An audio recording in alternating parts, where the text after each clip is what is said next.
राज्यातील व आपल्या भागातील नवनवीन बातम्या पाहण्यासाठी SM9 न्यूज मराठी या चॅनलला लाईक करा, सबस्क्राईब करा आणि शेअर करायला विसरू नका. किशोर ज्योतिराम पवार उर्फ दीपक पवार. कोणत्या गटातून अर्ज भरलाय, कोणत्या पक्षातून भरलाय? जवळा गटातून अपक्षीय अर्ज स्वतःचा आहे आणि कडलास गटातून अपक्षीय अर्ज मंडळीचा. कालच तुमच्या बंधुराजने शिवसेनेतून अर्ज दाखल केला आणि आज तुम्ही अपक्ष अर्ज दाखल करताय. लोकशाही ज्याला त्याला अधिकार आहेत. काय गोष्टीमध्ये मी काम करत असताना मला बापूकडनं थोड्या अडचणी आल्या म्हणून अपक्ष अर्ज मी भरलेला आहे आणि जवळा गटातले काही लोक आबा गटातून काय अडचणी तिथे म्हणून अर्ज भरला आहे. आणि 18 साली अमरण उपोषण आम्ही सांगोल तालुक्यात 27 दिवस केलं, 10 दिवस उपोषण केलं कडलासमध्ये. पाण्याचं आम्ही जनिक आहे. काय ठिकाणी टेंबूची योजना आणि निरा देवदर, ज्या ठिकाणी निरा देवदर गेले आणि त्याच्यात चढणावरती तिथं काय ठिकाणी टेंबू नाही, काय ठिकाणी टेंबूची योजना तशीच ग्रहित आहे. सांगोल तालुक्यामध्ये अजून निरा देवदरचं पूर्ण काम सबलाईनी तयार नसल्यामुळं कॉन्ट्रॅक्ट ऑफिस अजून फलटण ऑफिसला पाणी देऊ शकत नाही. 4 आणि 5 नंबर फाट्याला आम्ही 18 साली आंदोलन केलं. ब्रिटिश कॅनल अजून सांगोल तालुक्यात पूर्ण नाही.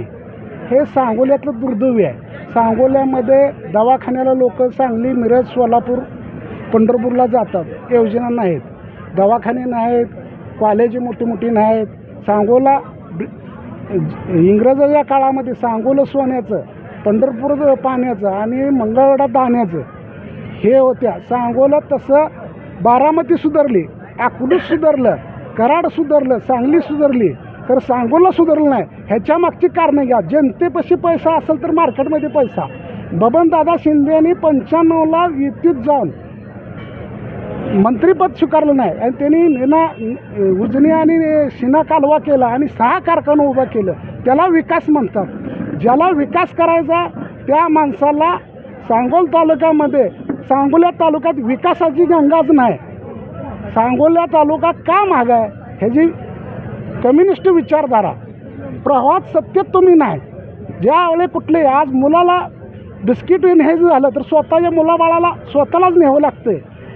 सत्तेत असलं तरच ती लोक निधी देतात, सत्तेत नसेल तर निधी देत नाहीत. आणि सांगोल तालुका सगळ्यात मागास आहे. सांगोल तालुक्याची जनता ड्रायव्हिंगमध्ये आहे, माताडमध्ये आहे, बाहेर जगते आहे.